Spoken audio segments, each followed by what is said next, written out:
प्रधानमंत्री नरेंद्र मोदी पर 6 साल के लिए बैन लगा दीजिए। प्रधानमंत्री नरेंद्र मोदी कोई चुनाव ना लड़ पाए।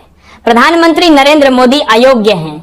यह याचिका दिल्ली हाईकोर्ट में साल 2024 में ही लगा दी गई थी, जिसके मामले में दूसरे 5 लगातार संदार बाद देश में बवाल समझ गया। लोग प्रधानमंत्री नरेंद्र मोदी की डिग्रियां पूछने लगे।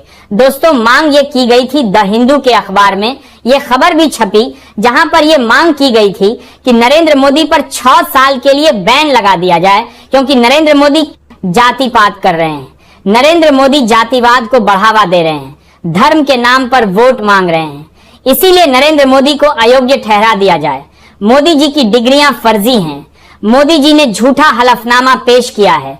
इसीलिए नरेंद्र मोदी पर कानूनी शिकंजा कसना चाहिए और उनकी सांसदी को रद्द कर देना चाहिए। दोस्तों, ये मांग साल 2024 में की गई थी और 30 अप्रैल 2024 को यह खबर देना हिंदू में भी छपी थी। देख लीजिए, सबूत के तौर पर लिखा भी है। दिल्ली हाईकोर्ट ने पीएम मोदी पर 6 साल के चुनाव प्रतिबंध की याचिका खारिज कर दी। दिल्ली हाईकोर्ट ने कहा कि नहीं, हम मोदी जी पर एक्शन नहीं ले सकते, हम इस याचिका को खारिज करते हैं। जिस याचिका में 6 साल के लिए मोदी जी पर प्रतिबंध लगाने की मांग की गई थी, दिल्ली हाईकोर्ट ने याचिका खारिज कर दी। जिसके बाद दोस्तों, देश में नरेंद्र मोदी की डिग्री को लेकर के बड़ा तमाशा हुआ, जहां वहां पर लोगों ने कहा कि मोदी जी पढ़े लिखे नहीं हैं। कुछ लोगों ने कहा कि नहीं, 5वीं 8वीं तक पढ़ें। किसी ने कहा कि 10वीं 12वीं तक पढ़ें। लेकिन अमित शाह ने कहा कि मोदी जी ने बीए और एमआई की डिग्री हासिल की। जिसके बाद लोग लगातार मोदी जी की डिग्री के पीछे पड़ गए। कोर्ट कचहरी के दरवाजे खटखटाने लगे। और दोस्तों, कल ही मैंने आपको दिखाया था, जहां पर दिल्ली हाईकोर्ट का फैसला सामने निकल कर आया और दिल्ली हाईकोर्ट ने कहा, देखिए लिखा भी है, दिल्ली हाईकोर्ट का आदेश, प्रधानमंत्री मोदी की डिग्री नहीं होगी। सार्वजनिक दिल्ली हाईकोर्ट ने कहा कि मोदी जी की डिग्री हम नहीं दिखा सकते। अरे भाई, क्यों नहीं दिखा सकते? अब देखिए, कोर्ट का फैसला है तो भाई सम्मान करना पड़ेगा।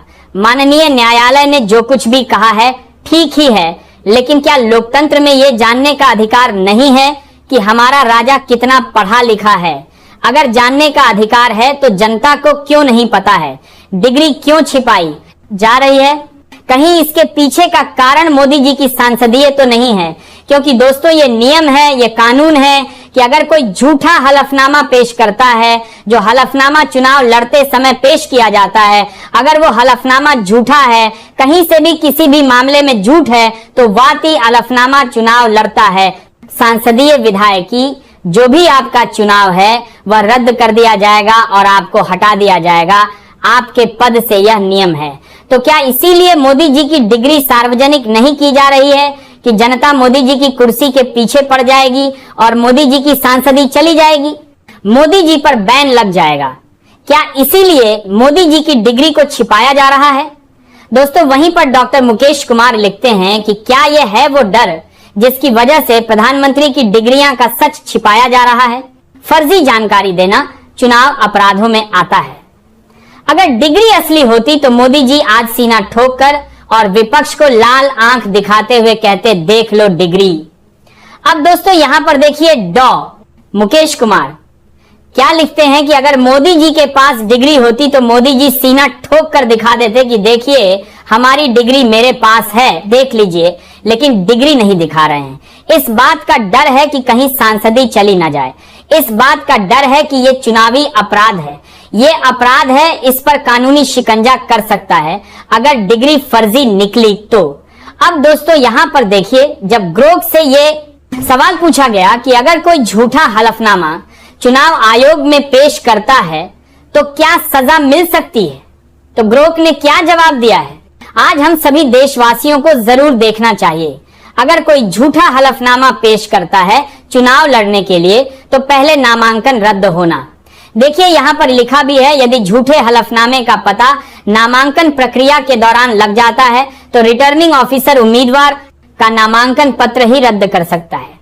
यानी कि अगर नामांकन के समय पता लग जाए कि यह हलफनामा झूठा है, उसी समय नामांकन को रद्द कर दिया जाता है। चुनाव रद्द करना, अगर उम्मीदवार चुनाव जीत जाता है और बाद में यह साबित हो जाता है कि उसने झूठा हलफनामा दाखिल किया था, तो अदालत उसका चुनाव रद्द कर सकती है। यह जन प्रतिनिधित्व अधिनियम 1951 की धारा 100 के तहत हो सकता है। अब देखिए, अगर कैंडिडेट जीता है जिसने झूठा हलफनामा लगाया है तो चुनाव रद्द कर दिया जाएगा।